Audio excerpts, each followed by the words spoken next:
Hi, everyone. Today we're going to be talking about the concept of being your best self. Seeing your best self is step 3 of the meta moment. We like to think of the best self as a triangle representing 3 components: your personal ideal, your desired reputation, and your goals. Let's start with your personal ideals. Consider your personal ideal.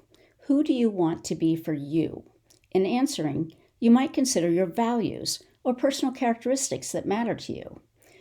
This is different from reputation because these are the characteristics that you are prioritizing just for yourself, and you don't need anyone else's input or evaluation of these qualities.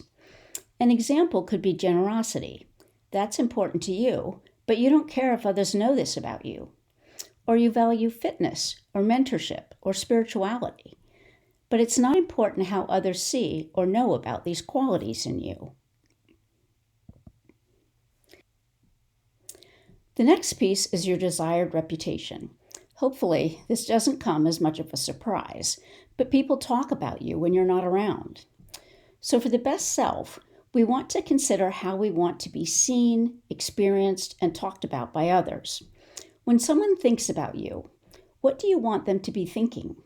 If someone says to someone, "Oh, have you met so-and-so?" and it's you, how do you want them to finish that conversation? "Oh, have you met so-and-so? Not yet? Oh, you're going to love them. They're so kind and warm and thoughtful." Or other characteristics and adjectives that are important to you.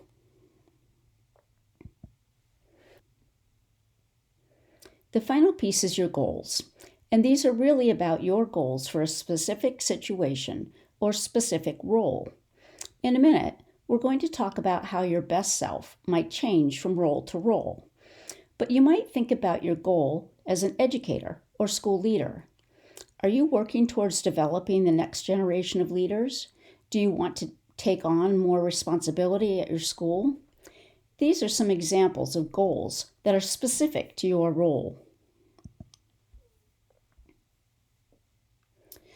So when you think about your best self as an educator, you are encompassing all 3 of these components: your personal ideal, your desired reputation, and your goals. Who is your best self as an educator? There's a good amount of reflection that goes into answering this question. After you've done the work of reflecting on each of the 3 best self components, the next step is to operationalize and bring your best self to life. Try to picture this person. What do they look like? What kinds of facial expressions, body language, and tone of voice does your best self use? How does your best self act or walk into a room or carry themselves? How do they handle conflict or intense emotional situations? We've been talking about your best self as an educator, but you can also think about, reflect on, and build your best self in other roles in your life. When we did introductions at the beginning of this course, many of you shared about your families, partners, spouses, kids, and pets. Who is your best self as a partner or parent, as a child or grandchild, auntie, uncle, sibling? Your best self as a friend. What is that person like? How about as an athlete or an artist? Some of the characteristics and descriptors you choose for your best self may stay the same from role to role, but you might get some variance too. Once you have your best self in mind, you can practice activating that positive image in your mind, really being able to call on that person with your imagination. This is why the last step of operationalizing and picturing your best self in concrete terms is really important. You want to make it easy for your brain to access this concept when you are emotionally hijacked. You don't want to be in a really emotionally charged situation and getting ready to take your meta moment, and all of a sudden you can't remember that you are aspiring to be more assertive rather than forgiving, or that your long-term goal of imparting a love of science is more important than winning a power struggle in a particular moment. Calling to mind our best selves trains our brains to react more positively and builds neural pathways for healthy emotional regulation over time.